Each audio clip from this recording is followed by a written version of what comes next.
భద్రాద్రి కొత్తగూడెం జిల్లా కేంద్రంలో పనిచేస్తున్న ఆర్టీఏ అధికారి గౌస్ పాషా ఇంటిపై ఏసీబీ అధికారులు దాడులు చేశారు. ఆదాయానికి మించి ఆస్తులున్నాయన్న ఆరోపణలతో 10 చోట్ల తనిఖీలు చేపట్టారు. గౌస్ పాషా ఇంటితో పాటు బంధువుల ఇళ్లలో ఏకకాలంలో దాడులు చేసి విలువైన డాక్యుమెంట్లు స్వాధీనం చేసుకున్నారు.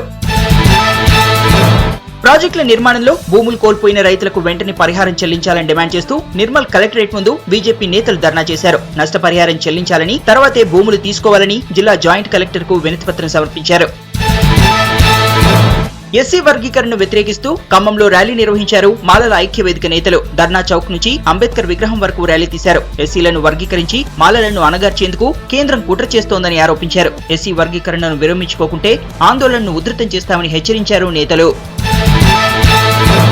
మహబూబ్ నగర్ జిల్లా ఇన్కమ్ ట్యాక్స్ ఆఫీసులో అగ్ని ప్రమాదం జరిగింది. ఆఫీసులోని మొదటి అంతస్తులో మంటలు చెలరేగడంతో కీలకమైన ఫైళ్లు కాల్పోయాయి. సంఘటన స్థలానికి చేరుకున్న ఫైర్ సిబ్బంది మంటలను అదుపు చేశారు. షార్ట్ సర్క్యూట్ వల్లే ప్రమాదం జరిగి ఉండొచ్చని అధికారులు భావిస్తున్నారు.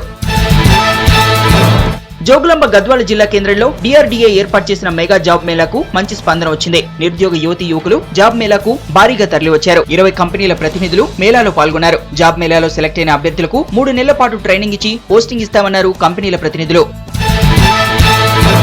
క్వింటాల్ పసుపుకు ప్రభుత్వమే 10,000 మద్దతు ధర అందించాలని నిజామాబాద్ రైతు జేఏసీ నేతలు డిమాండ్ చేశారు. మార్కెట్ యార్డ్ లో పర్యటించిన నేతలు రైతులను కలిసి సమస్యలు అడిగి తెలుసుకున్నారు. పసుపు పంటకు గిట్టుబాటు ధర లభించడం లేదని ఆరోపించారు. యార్డుల్లో రైతులకు సౌకర్యాలు కల్పించాలని డిమాండ్ చేశారు. జయశంకర్ భూపాల్పల్లి జిల్లా మంగపేట మండలంలో 2 నకిలీ నక్సలైట్లను అరెస్ట్ చేశారు పోలీసులు. బ్రాహ్మణపల్లి చెక్ పోస్ట్ దగ్గర వాహనాలు తనిఖీ చేస్తుండగా 2 వ్యక్తులు అనుమానాస్పదంగా కనిపించారు. నిందితుల దగ్గర నకిలీ తుపాకీ ఉండడంతో అదుపులోకి తీసుకున్నారు. ఇద్దరిపై వరంగల్, ఖమ్మం, మహబూబాబాద్ జిల్లాలో ఇప్పటికే పలు కేసులున్నాయని పోలీసులు చెప్పారు. వరంగల్ అర్బన్ కలెక్టరేట్ లో ఓ మహిళ ఆత్మహత్య యత్నానికి పాల్పడడం కలకలం రేపింది. నగరంలోని వడ్డేపల్లి పూరిగుట్టకు చెందిన ఓ మహిళ తమ ఇంటి స్థలాన్ని కొందరు ఆక్రమించేందుకు ప్రయత్నిస్తున్నారని, ఖాళీ చేయాలని బెదిరిస్తున్నారని ఫిర్యాదు చేసేందుకు ప్రజావానికి వచ్చారు. కలెక్టర్ ప్రజావాణి కార్యక్రమం నిర్వహించే కాన్ఫరెన్స్ హాల్ ముందే పురుగుల మందు తాగింది. బాధితురాలి పరిస్థితి విషమించడంతో ఎంజీఎం ఆసుపత్రికి తరలించారు అధికారులు.